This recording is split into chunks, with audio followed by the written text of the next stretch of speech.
Olá, boa noite. Bem-vindos a mais uma edição do programa A Voz do Trabalhador. Que bom contar com a sua companhia na noite desta segunda-feira. E eu já te conto agora quais são os destaques do programa de hoje. O segundo semestre chegou. Como é que ficam as negociações? Governistas e CUT se dizem otimistas com a PEC da 6x1 no Senado.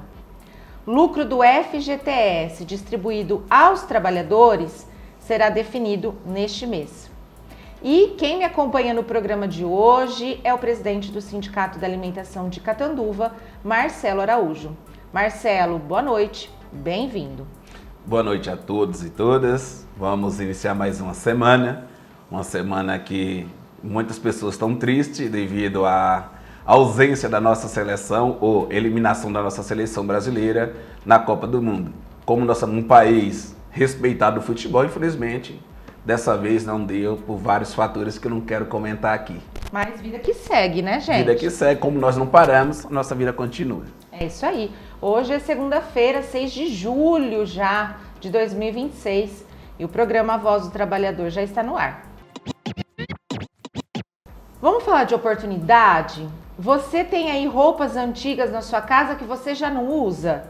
Ou então fica o convite para você aprender a transformá-las em peças únicas, exclusivas e cheias de estilo, com um curso gratuito de customização de peças de vestuário.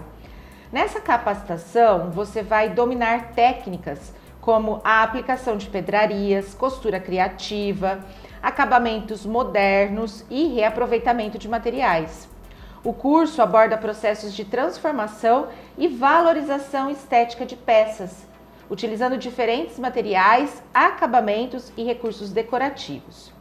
As aulas elas vão acontecer aos sábados, de 18 de julho a 1º de agosto, sempre das 8 horas da manhã a 1 hora da tarde, no Centro de Capacitação, que fica na Avenida Engenheiro José Nelson Machado, 1795. O curso é de graça e o requisito é ter no mínimo 18 anos. Além aí de uma ótima opção de você economizar dinheiro, porque você vai poder transformar suas roupas, é uma forma de gerar renda, né, Marcelo? A pessoa pode investir aí para trabalhar. Exatamente, Lívia. Isso é uma excelente iniciativa.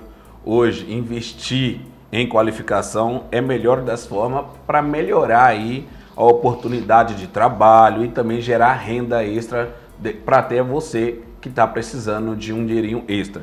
Então, muitas pessoas têm roupas paradas no guarda-roupa, pode usar essa situação aí para gerar um pequeno negócio, aprender como atender o cliente, trabalhar em casa e complementar a sua renda. Isso é uma oportunidade que nós temos que estar aí atento para abraçá-los.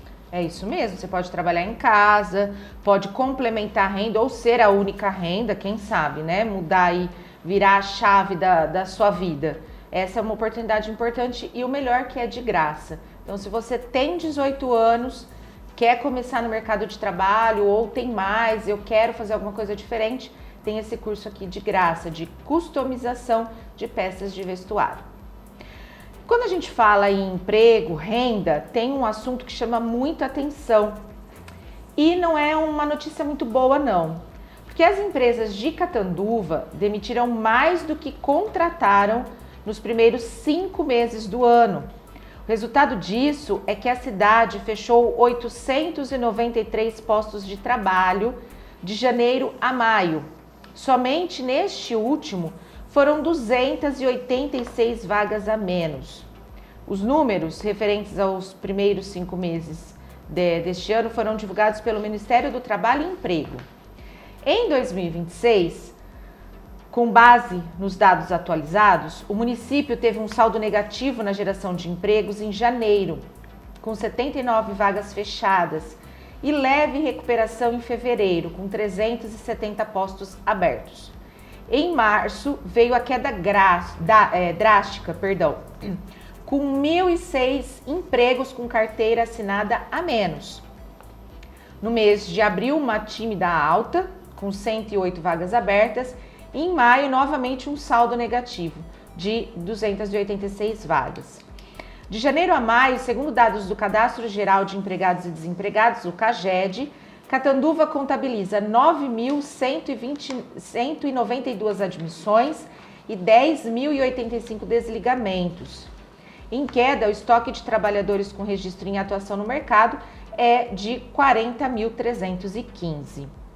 O segmento econômico que abriu postos de trabalho no período foi a indústria, com 146 novas vagas. A agropecuária perdeu uma, o comércio 70, a construção civil 235 e o setor de serviços 733. E aí, Marcelo, o que me chama a atenção é que o que a gente percebe é que a administração pública, ela se vangloria muito do crescimento da cidade. Mas os números, eles mostram o contrário.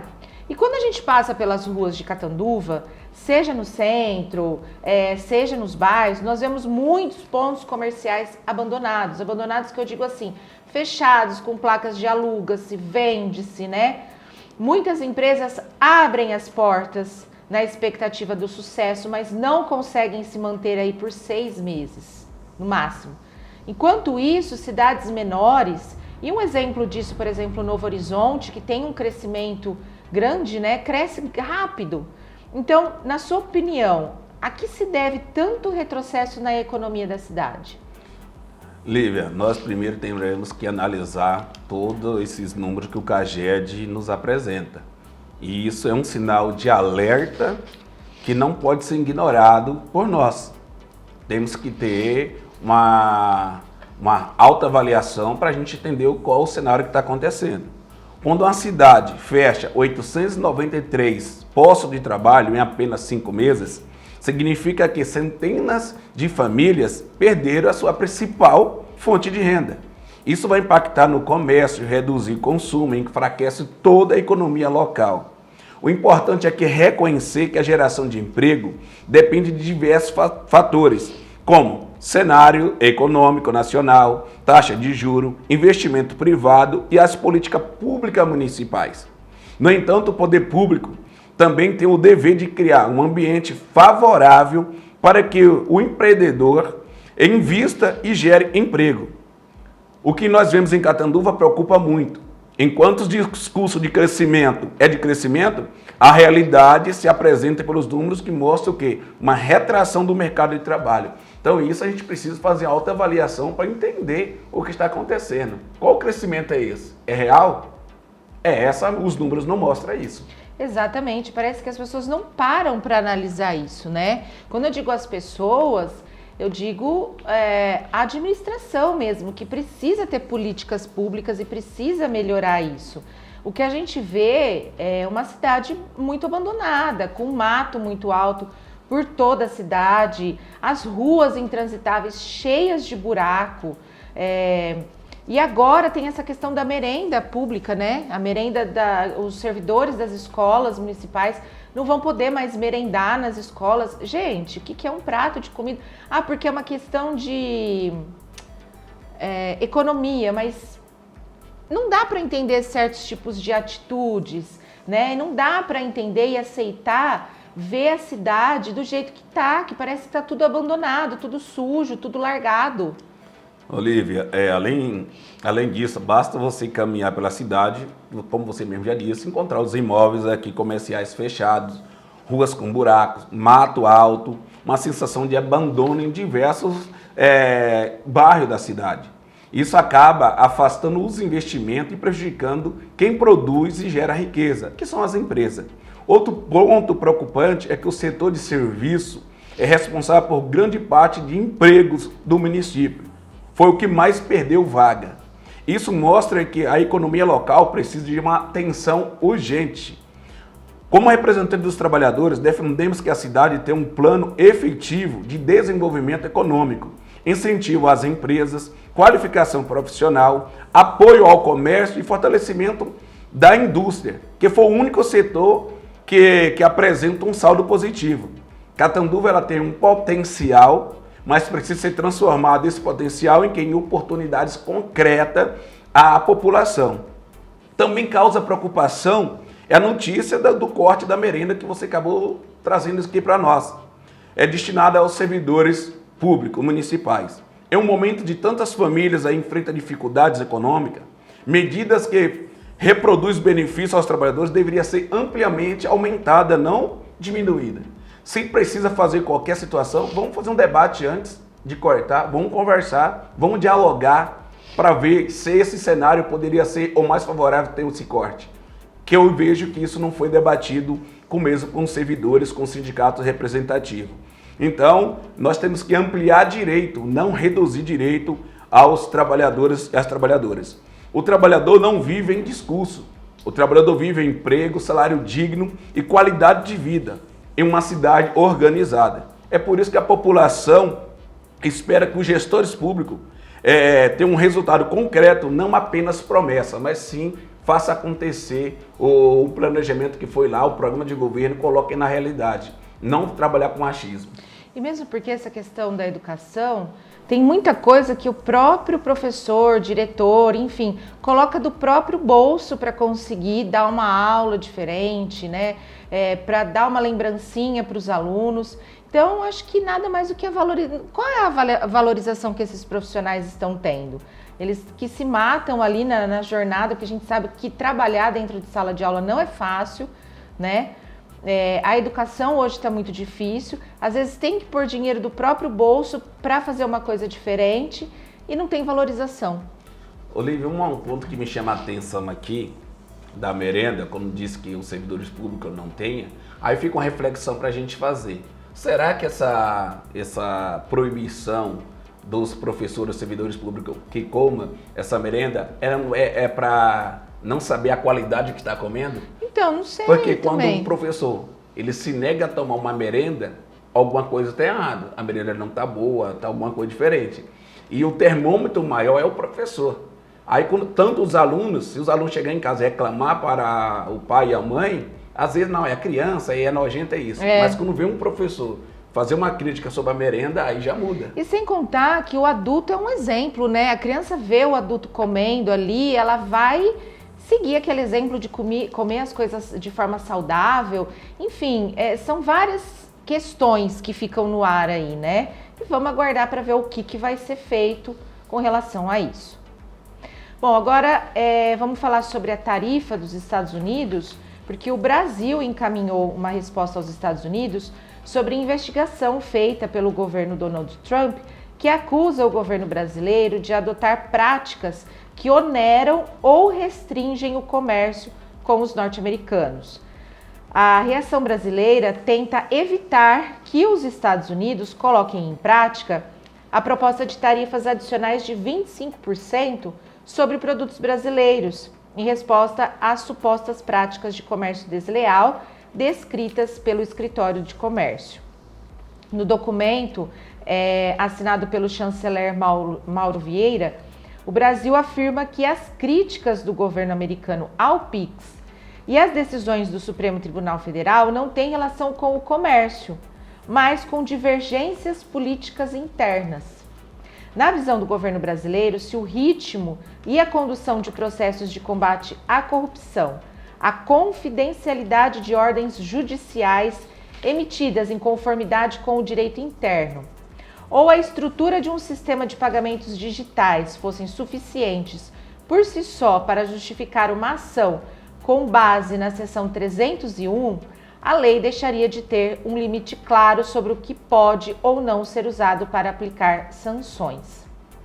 Com isso, enviou um documento de 29 páginas em que rebateu ponto a ponto as críticas norte-americanas, como o comércio digital e serviços de pagamentos, o PIX, regulação das redes sociais e STF, tarifas preferenciais desleais, acesso ao mercado de etanol, proteção da propriedade intelectual, combate à corrupção e desmatamento ilegal.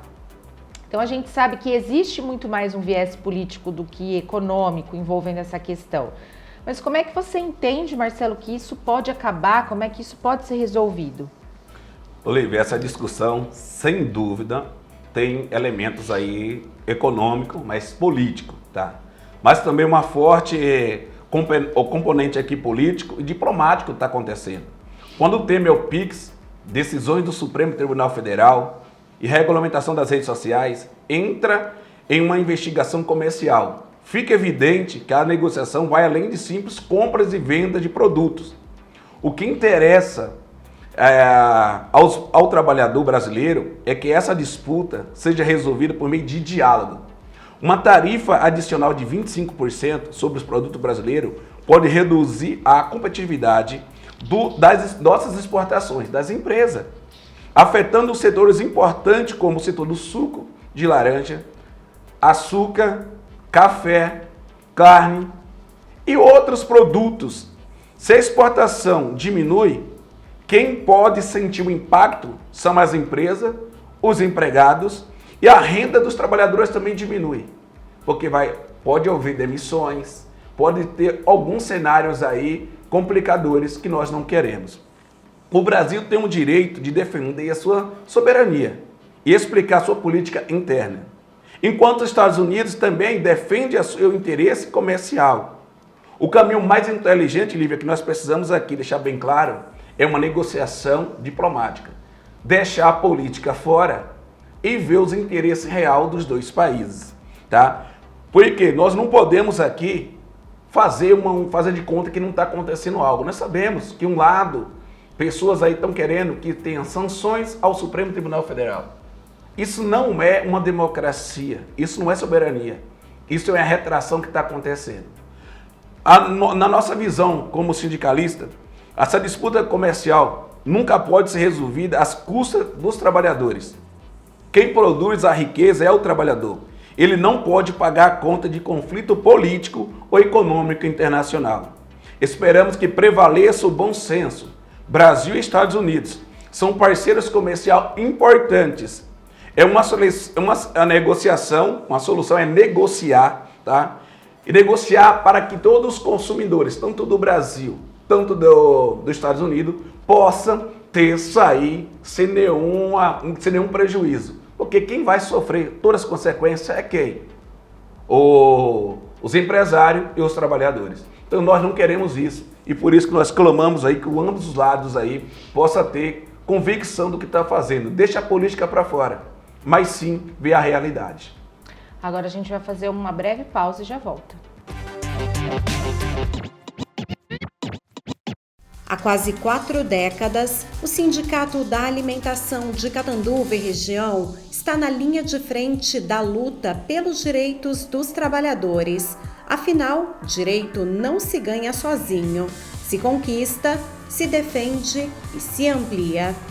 A lei não garante benefícios como ticket alimentação, cesta básica, plano de saúde ou participação nos lucros. Tudo isso é resultado da força da organização sindical nas negociações. E a luta vai além. O sindicato atua para garantir respeito, dignidade e ambientes de trabalho livres de assédio. Aqui, o trabalhador não está sozinho. Tem atendimento jurídico gratuito, convênios que fazem a diferença e apoio de verdade. E também tem qualidade de vida, ranchos em Sales e Borborema, estrutura completa para você e sua família, além de parcerias para lazer e descanso. Ser sócio é fortalecer essa luta, é garantir conquistas hoje e proteger o amanhã. Não fique só, fique sócio. Sindicato da Alimentação de Catanduva, a voz que defende você.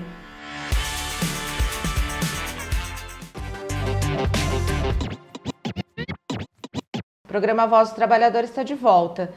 E chegamos aqui ao segundo semestre, já estamos no mês de julho, e agora os olhares começam a se voltar para a campanha salarial do segundo semestre, né? Para quem tem data base aí em setembro. Marcelo, o primeiro semestre teve uma negociação bastante difícil e eu acredito que até mais do que vocês imaginavam que ela fosse ser complicada, né? Quais as expectativas vocês têm para o segundo semestre e o que vocês acreditam aí que esteja por vir? Lívia, o primeiro semestre realmente foi muito desafiador, tá? Tivemos negociações longas dos 7 setores, aí podemos falar que os 7 setores mais importantes de todos os 2 semestres. Porque tem grandes semestres aí, ou grandes empresas aí que movimentam a nossa economia do país, tá? Então, nós sabemos das 7 negociações dos setores. Somente fechamos uma, que é o setor de ração das convenções coletivas de trabalho. Ainda falta 6 negociações, tá? Isso mostra a nossa dificuldade. E aí, muitas empresas aí estão alegando dificuldade econômica, aumento de custo de produção, um cenário de juros ainda elevado. Em vários outros setores também está tendo várias rodadas de negociações ainda, para chegarmos em um bom senso aí para ambas partes.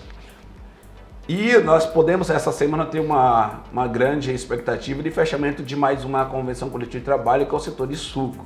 Então nós estamos na fase aí de assembleias. Para o segundo semestre, acreditamos que esses desafios continuarão.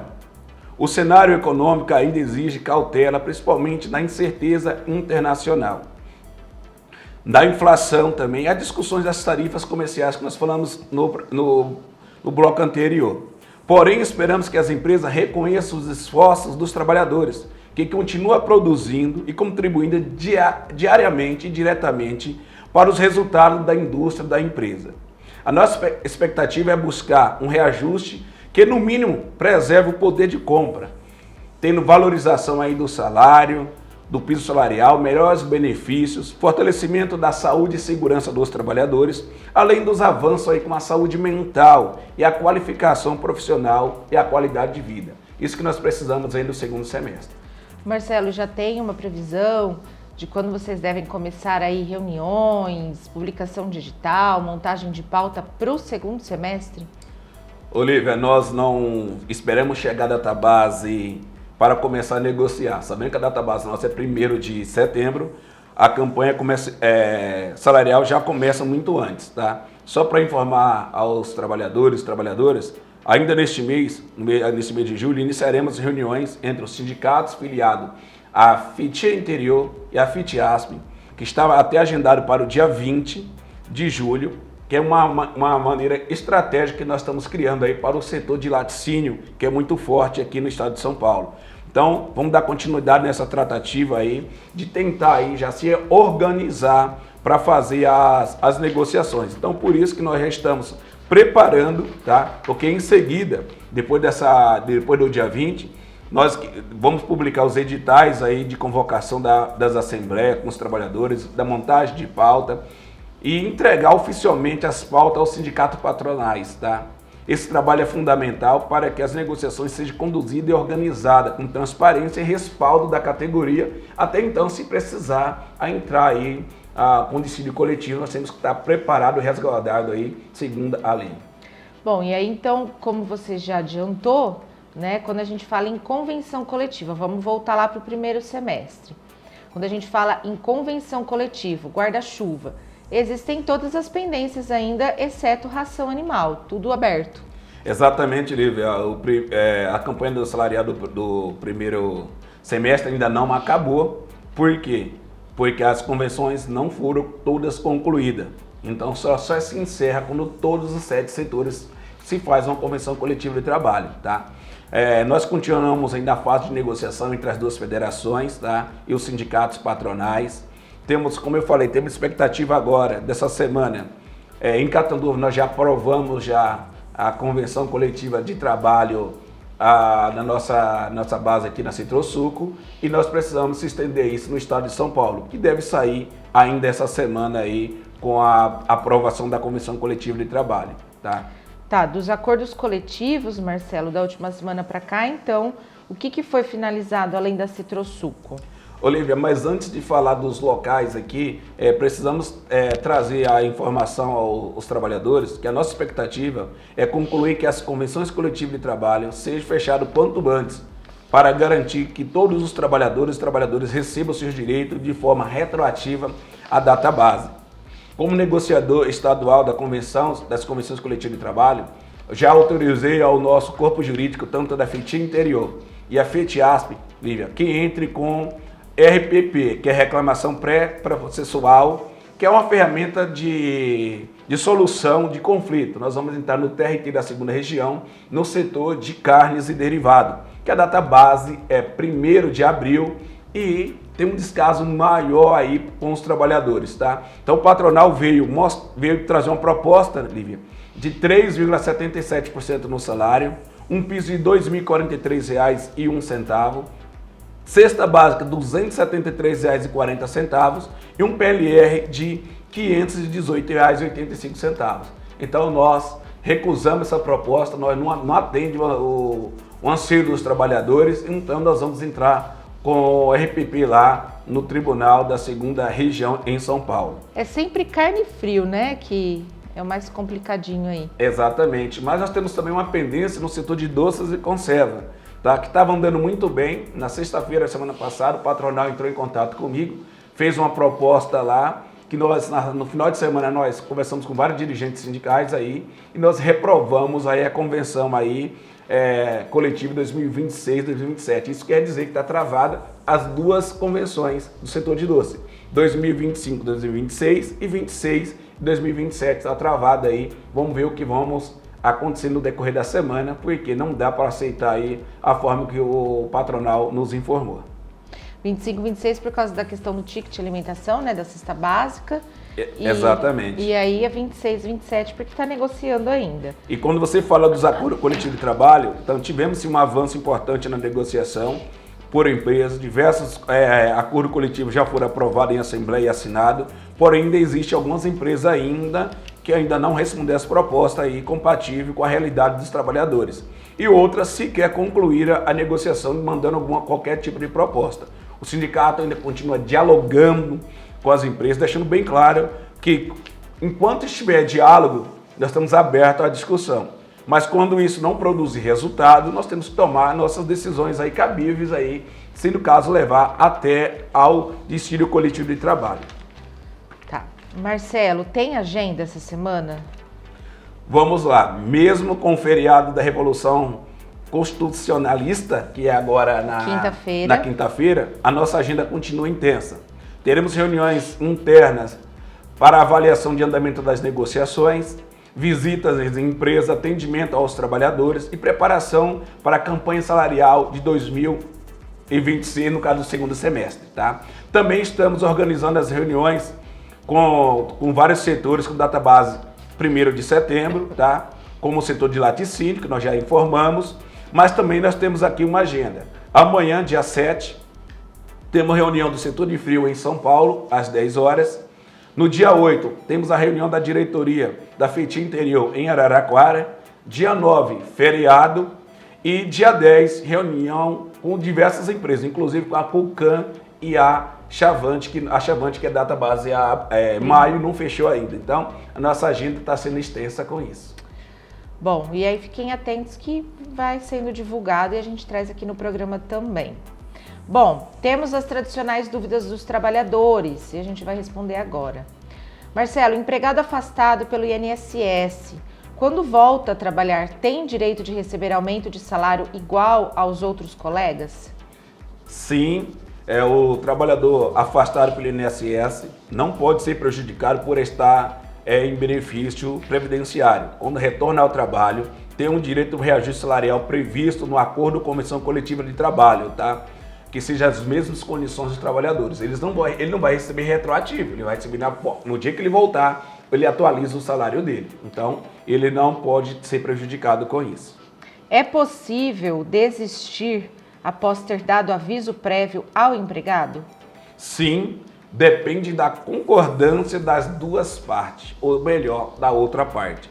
Se a empresa desejar cancelar a demissão após conceder o aviso, o empregado não é obrigado a aceitar. Da mesma forma, se o trabalhador pediu demissão e depois desistiu, a empresa também pode recusar. Então, ao iniciar um aviso, qualquer desistência depende do acordo da outra parte. É possível ao empregado receber simultaneamente adicionais de insalubridade e periculosidade? Em regra, não. A legislação determina que o trabalhador deve optar pelo adicional mais vantajoso. Entretanto, decisões recentes da Justiça do Trabalho admitem acumulação em situações muito específicas, quando os fatores geradores são distintos e independentes. Caso deve ser analisado individualmente. Isso é a Justiça que determina, não é obrigado a ser colocado automaticamente. Porque na mesma função ele pode ter os dois. Exatamente, por isso que a Justiça tem que determinar, ou o trabalhador antes disso opinar o que tem mais vantagem. Quando o empregado pode faltar ao trabalho sem descontar do seu salário? A CLT prevê diversas hipóteses de falta justificada, entre elas falecimento de familiares próximos, casamento, nascimento de filho, que é a licença paternidade, doação voluntária de sangue, comparecimento à justiça, alistamento eleitoral, realização de exames preventivos, que está prevista em lei, apresentação de atestado médico válido. Além disso, convenções e acordos coletivos podem prever outras hipóteses de ausência remunerada aí que o sindicato negocia com a empresa. Marcelo, o que se entende por salário in natura? Salário in natura é uma remuneração paga por meio de utilidade fornecida pelo empregador, como moradia, alimentação ou outras vantagens, em vez de dinheiro. Porém, a lei estabelece exceções importantes. Benefícios como vale alimentação, cestas básicas, assistência médica e outros concedidos conforme a legislação ou por algum programa específico, normalmente não possuem natureza salarial e não se pode incorporar ao salário. É verdade que posso perder benefícios como ticket de alimentação, plano de saúde, adicional noturno, PLR, quando vencido o acordo, que a negociação pode começar do zero? Essa é uma dúvida muito comum para os trabalhadores. Às vezes os trabalhadores dizem que eu tenho tudo que está garantido. Eu já tenho garantia. Não tem garantia de nada. Direito adquirido. Direito adquirido é a palavra mais famosa que os trabalhadores sempre usam.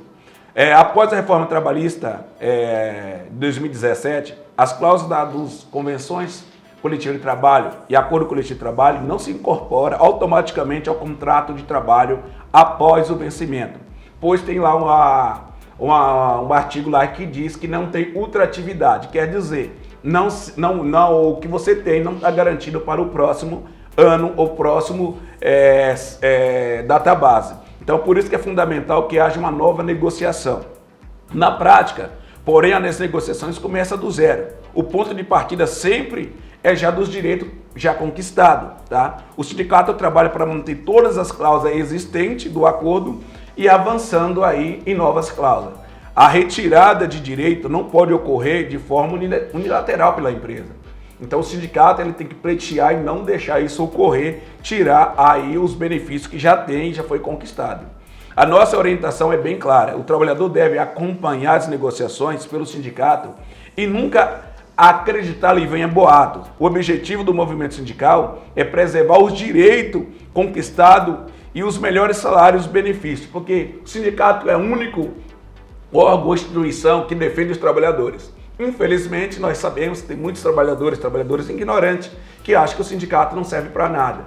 Para a gente não prejudicar toda a categoria, tem meia dúzia de pessoas que quer. Para que serve o sindicato? Para que eu quero pagar sindicato? Já pensou se o sindicato não assinar a convenção, um acordo coletivo? Ele passa a ganhar o quê? Um salário mínimo.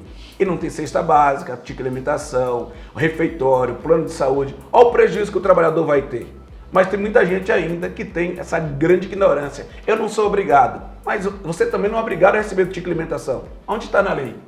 Onde está na lei que você tem que receber um piso salarial? Ou senão ele vai ter que sentar ele para negociar, né? Você entendeu? Aí... É difícil. Infelizmente, nós estamos em pleno século XXI, que as informações estão aí. E tem muito trabalhador e trabalhadora ignorante. Não valoriza a entidade sindical. Se você acha que o seu sindicato não representa, vá lá e cobre ele. Cobre. E o Sindicato da Alimentação está à disposição para ouvir os trabalhadores.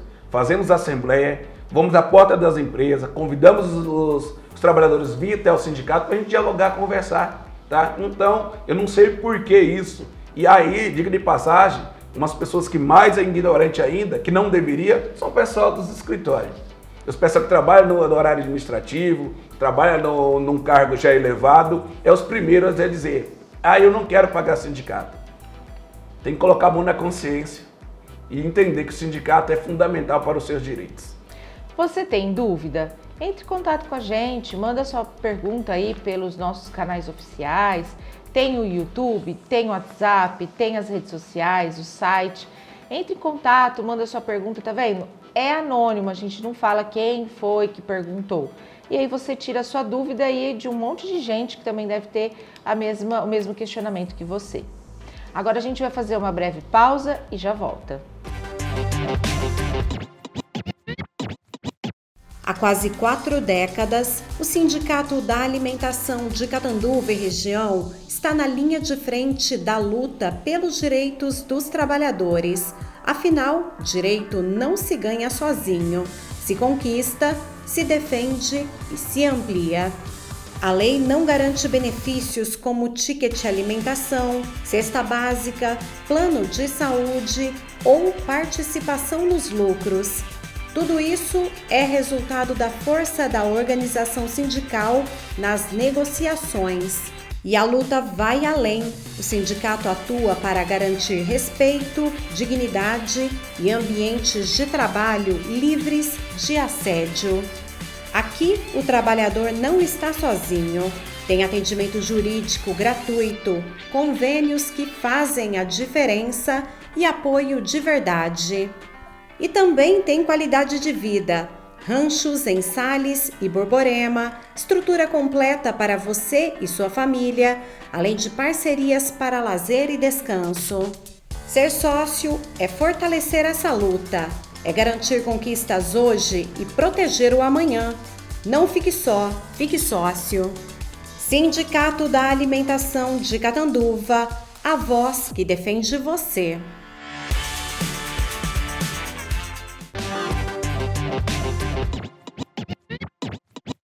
O programa Voz do Trabalhador está de volta. Senadores governistas e o presidente da Central Única dos Trabalhadores, a CUT, Sérgio Nobre, declararam que estão otimistas depois da reunião com o presidente do Senado, Davi Alcolumbre.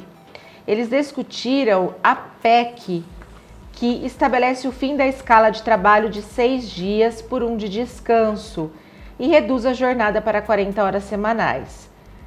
Segundo Nobre, a conversa indicou que a pauta avançará com rapidez no Senado. Ele disse que o presidente está em sintonia com o sentimento do povo e que saíram da conversa com o presidente muito convencidos de que essa pauta vai andar de maneira célere no Senado. O encontro foi realizado na manhã do dia 1º de julho e contou também com o líder do governo do Senado, Tereza Leitão, e o senador Paulo Paim. Os dois também disseram estar convencidos da celeridade da tramitação. O Marcelo, você acredita que o senador, ele foi sincero, que a pauta realmente vai andar, vai caminhar? Ou foi mais um papo para, deixa eu enganar essa galera aqui, acalmar, Vamos acalmar os ânimos, porque esse senador, ele é safo, ele é bagre ensaboado, ele escorrega daqui, escorrega dali. Qual que é a tua opinião com relação a isso? Ainda é cedo, Lívia, afirmar que essa celebração vai se transformar mesmo em uma votação rápida, tá? Nós sabemos disso. As redes sociais estão aí bombando, as altas críticas no Senado, aos senadores, inclusive ao presidente Alcolumbre, que coloca as coisas para funcionar, coloca o tema na CCJ, e isso aí está criando aí grandes preocupações até para os senadores, porque nós sabemos que tem uma eleição em outubro e eles precisam de voto. Não é o caso do Alcolumbre, porque ele não vai precisar este ano, Mas o ano que vem, ou a próxima eleição, ele sabe que os trabalhadores não vão esquecer disso. E o sindicato está atento para dar o nome aí de todos os senadores que recusar essa proposta. O que existe de concreto, Lívia, que houve essa reunião realmente com o presidente Davi Alcolumbre, os representantes das centrais sindicais, no qual foi demonstrada uma disposição para dar andamento da PEC, para reduzir a jornada de 40 para 40 horas semanal e o fim da escala 6 por 1. Inclusive, nesse bate-papo, o Alcolumbre falou que poderia fazer uma emenda lá, sem quer voltar para a Câmara, mas de reduzir de 44 horas diretamente para 40 horas, não 42 horas, como foi aprovado na Câmara. Isso é um sinal muito positivo, mas vamos ver se isso vai ser real. Por outro lado, é importante lembrar que as semanas anteriores, a tramitação da proposta avançou, mas lentamente, tá? Que defendia os apoiadores da PEC. E o próprio presidente do Senado havia afirmado que o texto seria amplamente discutido antes de qualquer votação. Portanto, o importante aqui é que as declarações que foram feitas para acompanhar, vamos acompanhar os fatos aí. Os trabalhadores esperam que não fique apenas discurso, mas sim um cronograma para definir aí logo a aprovação dessa PEC aí que nós precisamos que faça com certa urgência, que os trabalhadores estão aguardando. Então, por isso que nós temos que defender essa situação. A nossa expectativa aqui aumentou com essa reunião, com certeza sim, mas a sociedade deve acompanhar essa tramitação de perto. O compromisso será medido pelas ações do Senado e pelo andamento dessa PEC. Sabemos que logo ele sai por recesso, né? Então, isso tem que ser votado antes do recesso. Por quê? Se deixar para depois do recesso, não vai funcionar. Que em agosto já começa as propaganda eleitoral, já começa aí os deputados, senadores, governadores fazer suas campanhas eleitorais, porque tem o que? Já outubro as suas eleições. Então, não vai funcionar nenhum tipo de votação nesse sentido. Por isso que nós aqui queremos que faça isso antes do recesso deles, que vai ser agora aí em julho. Acho que é dia 17, né, que eles entram em recesso? Provavelmente isso, não sei, depende deles, né? Quando eles querem, as coisas funcionam. É verdade. Bom, e mudando de assunto, o lucro do FGTS, que será distribuído este ano nas contas dos trabalhadores, pode superar 14 bilhões de reais. A reunião do Conselho Curador do FGTS, que vai definir aí o resultado do fundo e como será a distribuição, está prevista para o dia 28 de julho. Todo trabalhador com saldo no FGTS em 31 de dezembro de 2025 terá direito à participação nessa distribuição de resultados. Mas esse valor ele não pode ser sacado. Ele é apenas dentro das regras do fundo, né? Como demissão sem justa causa, aposentadoria, compra da casa própria e doença grave. O lucro é sempre referente ao ano anterior. O balanço de 2025 está em fechamento pela Caixa e o agente operador do FGTS. Mas na última revisão do orçamento plurianual do fundo, a Caixa estimava um lucro na casa de 14,4 bilhões. Segundo o Instituto Fundo de Garantia do Trabalhador, a projeção é de que o lucro do FGTS em 2025 alcance aí quase 15 bilhões. Mas é um lucro que não é sacado, mas ele é lançado na conta do trabalhador, é isso? Sim, o lucro... Na conta do FGTS. Isso, o lucro do FGTS é acreditado diretamente na conta vinculado do próprio trabalhador. Quem tinha um saldo no FGTS em 31 de dezembro de 2025 terá o direito a receber uma parcela da distribuição do resultado do fundo. Quanto maior o saldo existente naquela data, maior será o valor do crédito. É importante esclarecer aqui que esse dinheiro não cai na conta bancária do trabalhador. Ele é depositado na conta do Fundo de Garantia do FGTS e passa a render juntamente com seu saldo existente. O saque somente poderá ser feito, como você já falou, caso de demissões sem justa causa, aposentadoria, aquisição da casa própria, doenças graves e outras situações autorizadas. A distribuição é importante porque aumenta a rentabilidade do FGTS. Historicamente, o fundo rendia menos do que a inflação em alguns períodos, mas nos últimos anos a distribuição do lucros em decisão do Supremo Tribunal Federal que houve uma preocupação maior em preservar o poder de compra do patrimônio do trabalhador. Então, tudo isso que nós estamos falando, o trabalhador deve acompanhar seu extrato do Fundo de Garantia, que vai vir lá o resultado pelo aplicativo da Caixa, ali dizendo, depois da aprovação do Conselho Curador, que será no dia 28, 28 de julho. A Caixa fará o crédito automaticamente nas contas do seu saldo, que tem o valor do saldo do dia 31 de dezembro de 2025. O FGTS pertence ao trabalhador. Ele é uma importante proteção financeira e quanto maior a rentabilidade do fundo, melhor será a preservação desse patrimônio ao longo dos anos. Vamos falar de clima agora? Porque tem tudo a ver, né, gente? Acaba pingando na gente. Uma força-tarefa composta pelos principais órgãos de meteorologia ambientais, de gestão de risco do Brasil, emitiu o primeiro boletim oficial de monitoramento do El Niño 2026. Esse documento acende o sinal de alerta ao confirmar que o fenômeno se desenvolve em ritmo acelerado e deve atingir a categoria de El Niño muito forte nos próximos meses. A análise das temperaturas da superfície do mar no Oceano Pacífico Equatorial revelou que as águas próximas à costa da América do Sul já registram anomalias térmicas superiores a 2 graus acima da média histórica. De acordo com as projeções desses órgãos, a probabilidade de que o El Niño persista de forma severa até o início de 2027 é superior a 90%. Bom, e aí tá, mas o que eu tenho a ver com isso? É que esse aquecimento ele deve provocar consequências muito críticas na área urbana e também rural. Ondas de calor extremas, com elevação rápida dos termômetros, que pode causar aí estresse térmico em rebanhos de corte, leite, além de abortamento de flores em culturas perenes, como café e citros, crise de incêndios florestais, porque a combinação da seca prolongada no centro-norte com calor extremo vai criar aí um ambiente perfeito para a propagação de incêndio. E a publicação desse boletim visa subsidiar governos e o setor produtivo na tomada de decisões estratégicas e antecipadas.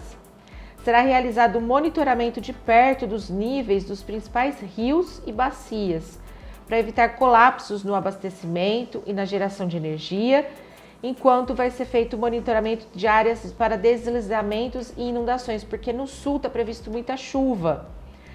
A recomendação geral das entidades e da Defesa Civil Nacional é que o setor de agropecuária busque orientação técnica para mitigar os riscos, ajustando janelas de plantio, investindo em sistemas de drenagem ou irrigação controlada e contratando apólices de seguro agrícola adequadas ao perfil severo desenhado pelo El Niño.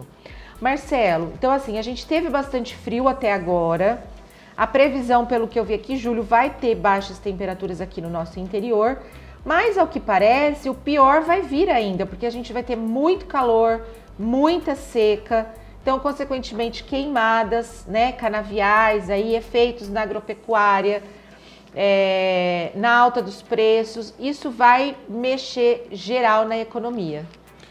Vamos lá, é importante aqui que a população esteja preparada para esses fatores, mas sem alarme, sem muita isso aí fazendo muita confusão, como de hábito as pessoas fazem. Mas os órgãos públicos oficiais já indicam que realmente esse El Niño já está estabelecido e pode ganhar força ao longo do segundo semestre, com possibilidade de atingir intensidade forte ou até muito forte, aumentando os riscos de temperaturas acima da média, ondas de calores, seca em algumas regiões e incêndios florestais. Para o interior de São Paulo, onde nós estamos vivendo, inclusive a nossa região, o inverno ainda pode registrar dias frios, como é normal nessa época de inverno, tá? Porém, a tendência para o segundo semestre, para os próximos meses, segundo semestre agora, é o aumento das temperaturas e redução das chuvas em diversos períodos, aí exigindo atenção do setor agropecuário. Isso preocupa especialmente a agricultura. Cultura como café, citros, cana-de-açúcar, pecuária pode sofrer com estresse térmico, a falta de água e o aumento dos riscos de queimada.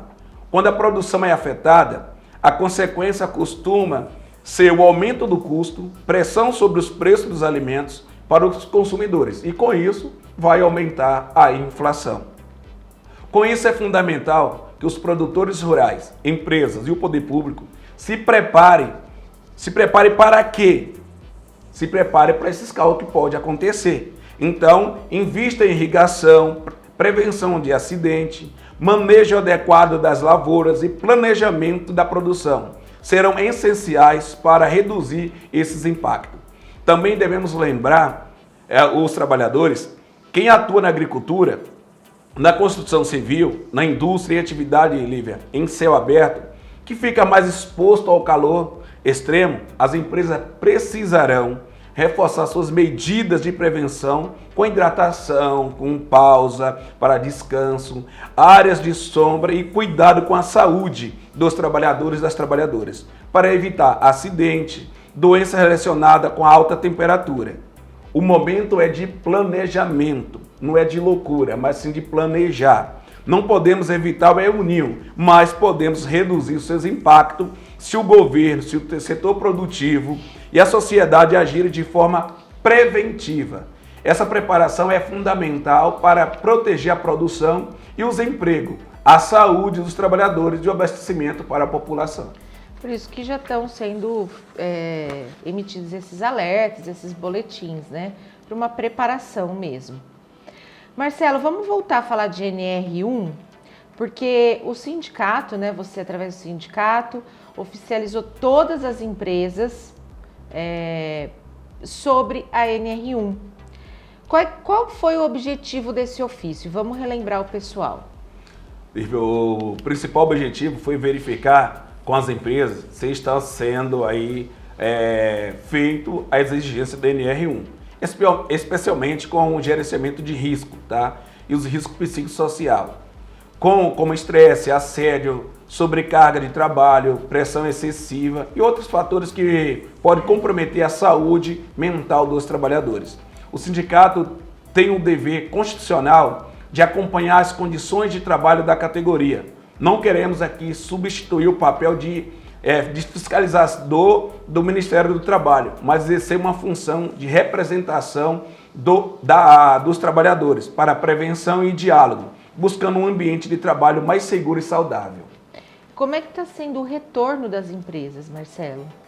Algumas empresas, Lívia, prontamente, quando receberam nosso ofício, uns pediram um pouquinho mais de tempo, outros demonstraram aí a disposição de dialogar, outras encaminharam apenas informações gerais, afirmando que cumpre com a legislação.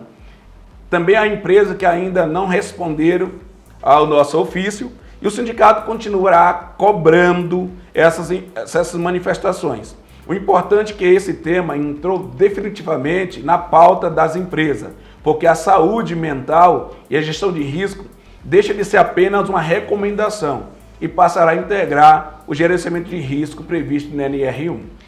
Então está tendo dificuldade para o envio desses documentos, Marcelo? Exatamente sim. Algumas empresas alegam que o documento do PGR, o inventário de risco e outros relatórios possuem informações internas ou protegidas pela LGPD, que é a Lei de Proteção de Dados, e por isso não pode ser disponibilizado integralmente ao sindicato. Nós aqui respeitamos a necessidade de proteção de dados, mas entendemos que esse risco não impede o diálogo e nem o compartilhamento de informações que permita ao sindicato acompanhar essas medidas adotadas para proteger os trabalhadores. A nossa intenção nunca foi ter acesso à informação, a estratégia da empresa, mas verificar se as exigências da NR1 está sendo efetivamente cumprida. Inclusive, o envio dessas informações é benéfica para a própria empresa. Se o sindicato identificar algum ponto que precise de adequação, é possível dialogar com o sindicato para que possa consertar, tá? E buscar uma solução conjunta, evitando uma futura fiscalização do Ministério do Trabalho, até mesmo o Ministério Público do Trabalho, que aponta a irregularidade e resulta em atuações e multas ou outras medidas legais. O papel do sindicato é atuar de forma preventiva, contribuindo para que as empresas estejam em conformidade com a legislação e para que os trabalhadores tenham um ambiente de trabalho cada vez mais seguro e saudável. Quando houver negativa injustificada da parte da empresa, nós continuaremos priorizando o diálogo e, se necessário, adotamos medidas cabíveis junto aos órgãos competentes, que é o Ministério Público do Trabalho e também o Ministério do Trabalho. O sindicato não está buscando punir as empresas, mas ajudá-los a prevenir os problemas e garantir o cumprimento da legislação, antes mesmo da atuação dos órgãos aí fiscalizadores. Porque nós não queremos, Lívia, que as empresas sejam atuadas com multas milionárias. Nós não queremos isso, porque isso não reverte para o trabalhador. Isso acaba prejudicando. O papel do sindicato é orientar, no nosso ponto de vista sindical, isso não está correto. Melhora essa situação. Esse é o nosso papel. O Sindicato de Alimentação de Catanduva não trabalha com denuncismo, de denúncia ao Ministério do Trabalho. Se só isso acontece, se a gente ter um diálogo com a empresa vê que está errada e não consertar, não resta a gente defender os trabalhadores buscando os paratos aí legais que é a justiça para resolver a situação. Que nós não trabalhamos com isso, nós trabalhamos com diálogo. Diálogo é conosco. Mas você acha que as empresas estão engajadas nessa questão ou está empurrando com a barriga? Vamos ver, uma hora isso aí esfria, a gente não vai precisar fazer mais nada. Tem umas empresas aí, tá aí na onda aí da liminar que saiu para a Fiesp lá, suspendendo um trecho da DNR1 de atuações aí. Mas isso vai cair, com certeza vai cair essa situação. E aí, que pena que está perdendo a oportunidade de cumpri-la. A gente está falando aqui da necessidade do trabalhador, de cuidar da vida. Muita empresa diz que é socialmente responsável pelo trabalhador, pela sociedade, mas cadê? Esse momento vai atrás de quê? De eliminar para proteger a eles, não o trabalhador? Infelizmente isso acontece. E assim a gente encerra o programa de hoje. A gente agradece a sua companhia, deseja uma excelente semana, tem um feriadinho aí para dar uma descansada e já convida você para a próxima segunda-feira. A gente volta a se encontrar na próxima segunda-feira à noite, tá? A gente te espera. Boa noite, boa semana e até lá. Boa noite a todos. E vamos desejar um julho abençoado. Seja bem-vindo, julho. Seja um julho de realizações para todos nós. Fique com Deus, uma ótima semana. Aprovado. Por unanimidade.